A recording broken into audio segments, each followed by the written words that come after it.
عبرت النقابة المهنية لحماية ودعم الفنان بالمغرب عن استنكارها لإقامة الفنانة اللبنانية سرة زكريا سهرات بمنتجعات سياحية بمدينة مراكش في وقت لم تجف فيه دموع ساكنة الحوز من الزلزال المدمر الذي ضرب المنطقة.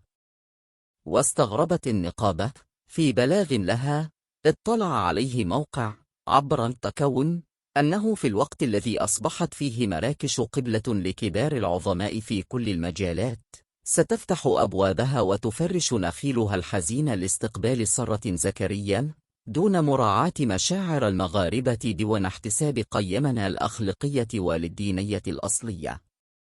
وحملة النقابة المسؤولية للجهات المسؤولة على القطاع السياحي والثقافي والفني والأمني بمدينة مراكش وكذلك الساهرين على تنظيم هذه الحفلات التي تتزامن مع فاجعة الزلزال.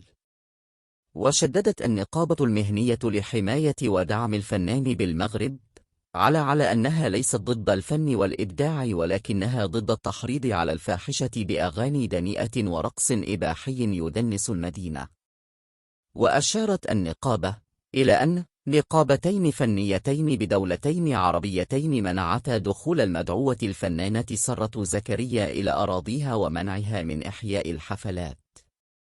وقررت الأمانة العامة للنقابة في هذا الصدد مراسلة المسؤولين بمدينة مراكش والتواصل مع أصحاب الملاهي المستضيفة والمنظمة للسهرات عن طريق المكتب الجهوي مراكش.